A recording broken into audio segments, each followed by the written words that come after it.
গতকাল আমরা দেখিয়েছিলাম কলকাতা মেডিকেল কলেজ হাসপাতালে কিভাবে মেডিকেল বর্জ্য ছড়িয়ে রয়েছে চতুর্দিকে। শুধু তাই নয়, বিভিন্ন ওয়ার্ডে কুকুর বেড়াল ঘুরে বেড়াচ্ছে। সেই ছবিও আমরা দেখিয়েছিলাম গতকাল, কুকুর বেড়াল কিভাবে বিভিন্ন জায়গায় ঘুরে বেড়াচ্ছে। তো এবার তার পরের ছবিটা দেখাই আমরা। এই খবর দিনভর দেখানোর পর কি হলো, আজকের ছবি দেখাই আপনাদের। দেখুন, সাফ করা হচ্ছে, হাসপাতাল সার্ভ করা হচ্ছে, জঞ্জাল সাফাই চলছে। আমাদের ক্যামেরার সামনে গতকাল রোগীর পরিজনেরা বলছিলেন যে কি অবস্থায় তারা থাকছেন, সেখানে রোগীরা কি অবস্থায় রয়েছে। কয়েকটা ওয়ার্ডে কুকুর বেড়ালও ঘুরে বেড়াচ্ছে। আর আজ তারা কি বলছেন শুনুন। না না, আমি কিছু কুকুর বেড়াল কিছু দেখতে পাইনি। আগে যেমন ময়লা টয়লাগুলো হয়তো বাইরের দিকে পড়ে থাকতো, এখন পুরো একদম ফুল প্যাক আপ করে একদম ডাস্টবিনের মধ্যে করা আছে। এখন আমরা তো ওয়ার্ডে পেশেন্টকে নিয়ে গেলাম, দেখলাম খুব পরিষ্কার পরিচ্ছন্ন, এবং আগে যেমন নোংরা আবর্জনা কত ছিল, এখন অতটা নোংরা আবর্জনা নেই। আগে কুকুর বিড়াল বিভিন্ন জায়গায় দেখা যেত, ওয়ার্ডের বিভিন্ন অংশে মানে ঘোরাফেরা করছে। এখন আজকে একদম পরিষ্কার পরিচ্ছন্ন, একদম নিট অ্যান্ড ক্লিন।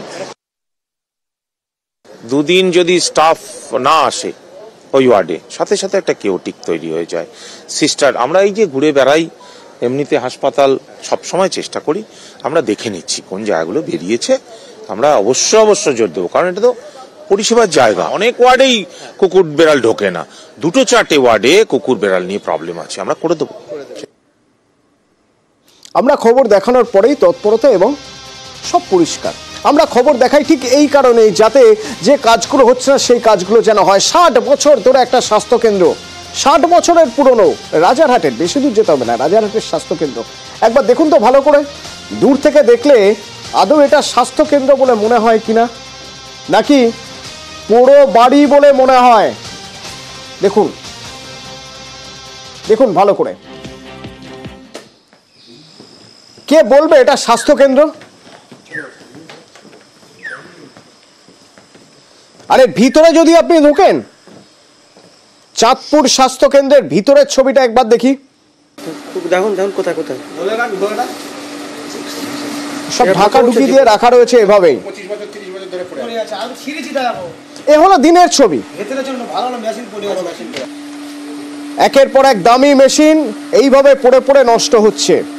তার পাশেই রাতের ছবির কিছু নিদর্শন পাবেন। ওই দেখুন, এগুলো হচ্ছে রাতের ছবি যার নিদর্শন রয়েছে। দিনের বেলায় যার নিদর্শন পাওয়া যাচ্ছে। আসলে রাত বাড়লে মদের আসর বসে এখানে। স্বাস্থ্যকেন্দ্রের এই হাল কেন?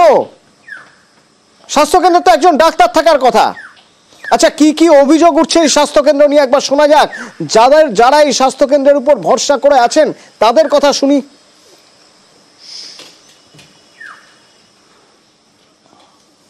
স্বাস্থ্যকেন্দ্রের অবস্থা খারাপ।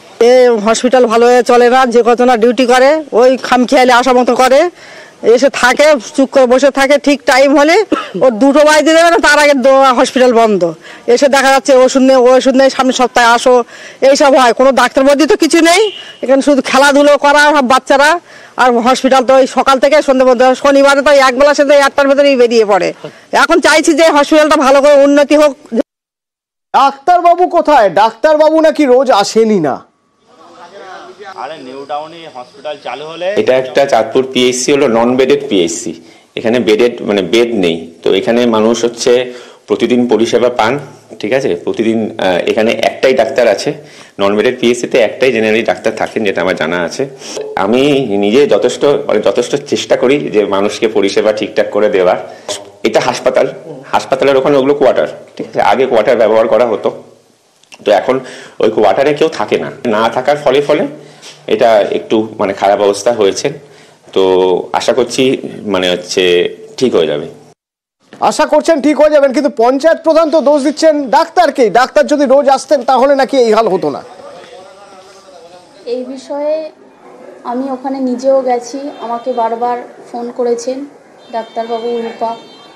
তো উনি আমাকে জানিয়েছেন যখন যেটা চেয়েছেন আমি দিয়েছি। ব্লিচিং বলুন, জঙ্গল সাফাইয়ের জন্য লোক চেয়েছে, আমি বারবার দিয়েছি।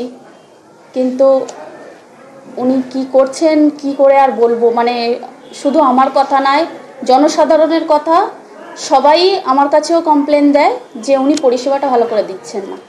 তার জন্য আগামী দিন আমরাও চিন্তা করব যে আমরা ভালো কিছু করার জন্য। ভিডিও কি বলছেন শুনুন। পশ্চিমবঙ্গ সরকারের মানুষকে পরিষেবা দেওয়াটাই উদ্দেশ্য। তো আপনারা যে তথ্য আমার সামনে তুলে ধরলেন, এই সংক্রান্ত লিখিত অভিযোগ এখনো পর্যন্ত আমার কাছে আসেনি। তবে আপনাদের মাধ্যমে আমি জানতে পারলাম এটা ঊর্ধ্বতন কর্তৃপক্ষের সঙ্গে কথা বলে এবং সংশ্লিষ্ট দপ্তরের সঙ্গে কথা বলে যাতে মানুষের জন্য সমাধান কিছু করা যায়, সেটা আশু ব্যবস্থা নিশ্চয়ই নেওয়া হবে। আদালতের খবরে নজর থাকুক, কারণ পার্থ চট্টোপাধ্যায়ের জামিনের মামলা, সেখানে এক অদ্ভুত এক পরিস্থিতি তৈরি হচ্ছে যখন পার্থ চট্টোপাধ্যায়ের সঙ্গে কেজরিওয়ালের তুলনা করা হচ্ছে। অরবিন্দ কেজরিওয়াল,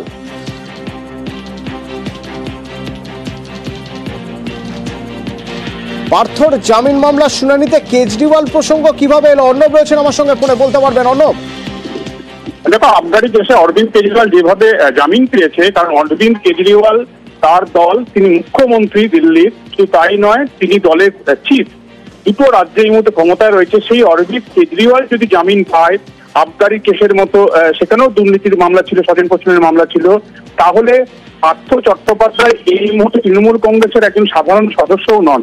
তাহলে অরবিন্দ কেজরিওয়ালকে যদি সুপ্রিম কোর্ট জামিন দিতে পারে, এক্ষেত্রে পার্থ চট্টোপাধ্যায়কে কেন জামিন দেওয়া হবে না, এই বিষয়ই পার্থ চট্টোপাধ্যায়ের আইনজীবীরা সওয়াল জানান।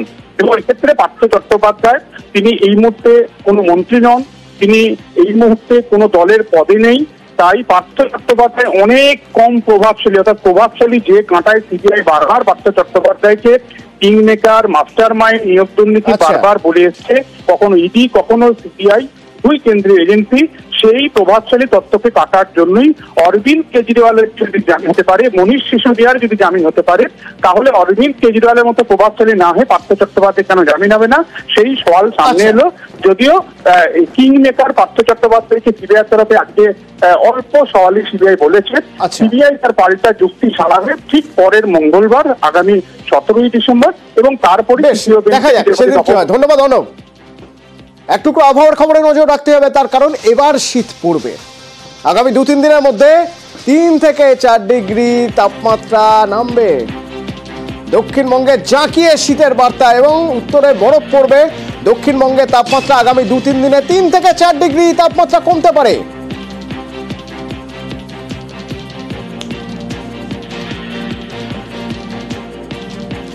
বৃষ্টিপাতের পশ্চিমবঙ্গের কোনো জেলাতেই কোথাও কোনো হওয়ার সম্ভাবনা নেই আগামী 7 দিনে। আগামী 2-3 দিনে পারদপতনের যথেষ্টই সম্ভাবনা আছে। উত্তরবঙ্গ দক্ষিণবঙ্গ দু জায়গাতেই 2 to 4 ডিগ্রি আপনার টেম্পারেচার ফল করার সম্ভাবনা আছে।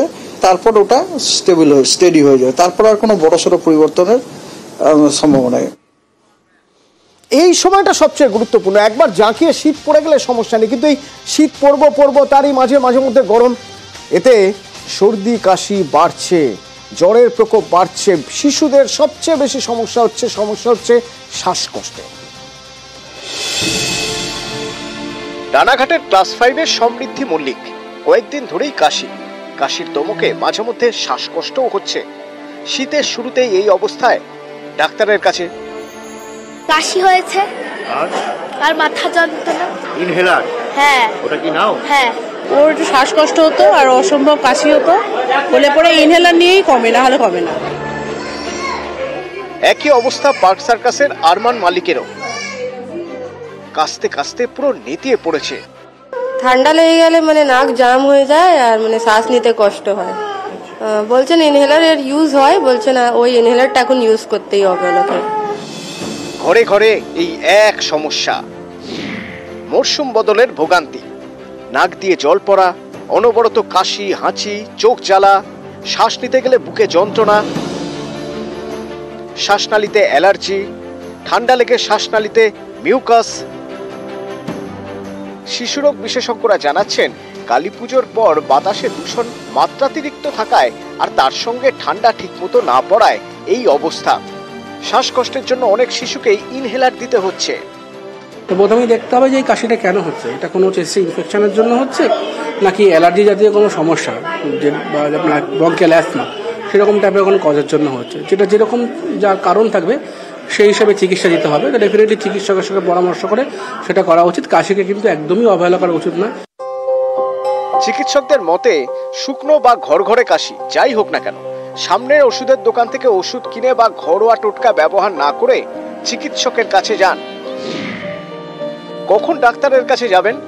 3 দিনের মধ্যে জ্বর না কমলে, শিশু দ্রুত শ্বাস প্রশ্বাস নিলে, শিশুর বুক দ্রুত ওঠানামা করলে, খাওয়া দাওয়া একদম কমে গেলে, শিশুর প্রস্রাব কমে গেলে। আমরা দেখেছি যে কাশি হচ্ছে কিংবা কিছু একটা হচ্ছে, বাবা মা দোকান থেকে নেবুলাইজার কিনে হয়তো শুনেছে যে নেবুলাইজার দেওয়া হয়, নিজেদের মতন চিকিৎসা করছেন। এটাও কিন্তু ক্ষতিকারক, কারণ জানাটা প্রয়োজন যে শ্বাসকষ্ট হলে, দ্রুত শ্বাস চললে কি কারণে হচ্ছে। তো সেই জন্য চিকিৎসক একবার দেখিয়ে নিয়ে ইনহেলার দেওয়াটা জরুরি। কলকাতার প্রায় সব হাসপাতালেই জ্বর, কাশি, শ্বাসকষ্ট নিয়ে শিশুদের ভিড়। তবে চিকিৎসকরা বলছেন অযথা ভয়ের কিছু নেই, একটু জাঁকিয়ে ঠান্ডা পড়লেই এই পরিস্থিতি ঠিক হয়ে যাবে। তবে শীত যাওয়ার মুখে ফের এই অবস্থা হতে পারে, ফলে সচেতন থাকতে হবে। শিশুর কাশি থামাতে কি করবেন? খুব গরম লাগলে এসি নয়, বরং ফ্যানের স্পিড বাড়িয়ে দিন। সারা রাতই গায়ে পাতলা চাদর রাখতে হবে। হাঁপানির সমস্যায় ইনহেলার রাখতেই হবে। শিশুকে রোজ স্নান করান। ভিটামিন সি যুক্ত ফল, মৌসুমী শাকসবজি খেতে হবে। অভিজিৎ চন্দ, নিউজ 18 বাংলা।